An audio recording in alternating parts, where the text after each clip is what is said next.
Hello dear B3 students. तो आज था तुम्हारा ड्रामा पेपर और इसमें मैंने दिए थे तुम्हें करीब करीब 20 के आसपास गेस्ट क्वेश्चन पेपर्स, और उसमें भी मैंने तुम्हें कुछ एक्स्ट्रा इंपॉर्टेंट या वेरी इंपॉर्टेंट करके क्वेश्चंस बताए थे। अगर रेफरेंस टू कॉन्टेक्स्ट की बात करूं तो एक सवाल केवल रिपीट हुआ है पुराने सवालों में से, जो कि मैंने सॉल्व भी कराया था। 2019 तक का मैंने सॉल्व करा दिया था। The last temptation is the greatest reason to do the right deed for the wrong reason. ये जो क्वेश्चन नंबर सी था तुम्हारे पेपर में, वो कल मैंने सॉल्व कराया है। बाकी के जो एक दो तीन चार पांच सवाल थे, छह आए थे, जिसमें से पांच जो सवाल थे वो बिल्कुल नए थे।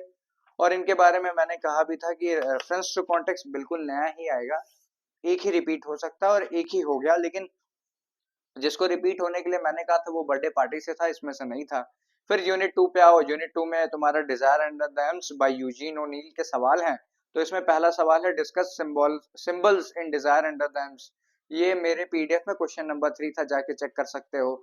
फिर उसके बाद अगर इसी का और वाला क्वेश्चन देखो, क्योंकि इसमें से तो एक ही करना है, तो how is the desire under the elms similar to Greek tragedy. इसमें तुमको इडिपस रेक्स और इडिपस कॉम्प्लेक्स के बारे में बताना है, जो कि सोफोक्लीज ने लिखा है।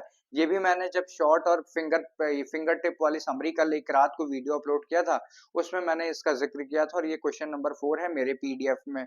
फिर आते हैं अगली यूनिट पे, जिसमें से तुमको केवल दो सवाल दिए हुए हैं और एक करना था। तो इसमें से मेरा एक आया है, दूसरा वाला जो सवाल है वही आया है। पहला वाला जो था वो मेरे पीडीएफ के तीसरे वाले क्वेश्चन को रिजेंबल तो करता है, लेकिन तुम लोग अभी छोटे लेवल पे मैच नहीं कर पाए होगे कि सेम है कि नहीं सेम है, तो इसलिए इसको छोड़ देते हैं। पांचवा सवाल आया है, एग्जैक्ट क्वेश्चन नंबर 2 है मेरे पीडीएफ का।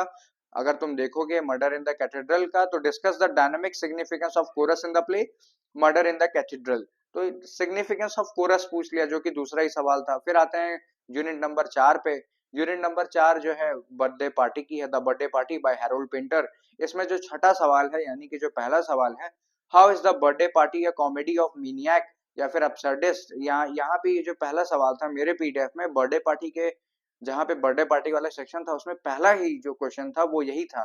तो अगर किसी ने उसको देखा होगा तो उसका काम बन गया होगा। 13 मार्क्स का ये क्वेश्चन था। फिर लास्ट यूनिट अगर देखो, यूनिट 5 का जो पहला सवाल है वो कहीं ना कहीं how is the theme of identity crisis depicted in the play Hayavadana या हैवदन। तो ये भी मेरे पीडीएफ में, अगर हैवदन के इंपॉर्टेंट क्वेश्चंस में जाओगे तो पहला ही क्वेश्चन है। अगर किसी ने जरा सा भी पढ़ाई की होगी तो काम बन गया होगा।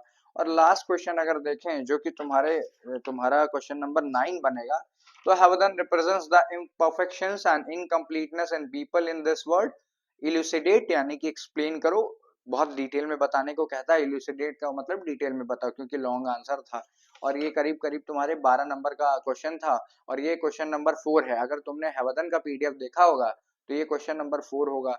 यानी कि अगर इसका हिसाब लगाया जाए तो 1 2 3 4 5 और 6 सवाल मेरे बताए हुए सवालों में से आए हैं।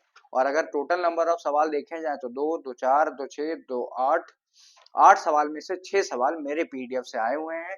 इससे अच्छी बात और कुछ हो नहीं सकती। रेफरेंस टू कॉन्टेक्स्ट शुरू से ही टफ रहा इलाहाबाद यूनिवर्सिटी के लिए, वो आज भी बना हुआ है। और एक सवाल रिपीट होता है रेफरेंस टू कॉन्टेक्स्ट में, वो एक ही हुआ, लेकिन इस बार वो मर्डर इन द कैथेड्रल से हो गया। यही था तुम्हारा एनालिसिस। पोएट्री के पेपर के लिए टेलीग्राम चैनल ज्वाइन कर लेना, और मेरे नंबर पे टेक्स्ट कर सकते हो 9336903429। अगर फ्री नोट्स चाहिए हो, खैर टेलीग्राम पे भी तुम्हें वो फ्री नोट्स मिल जाएंगे।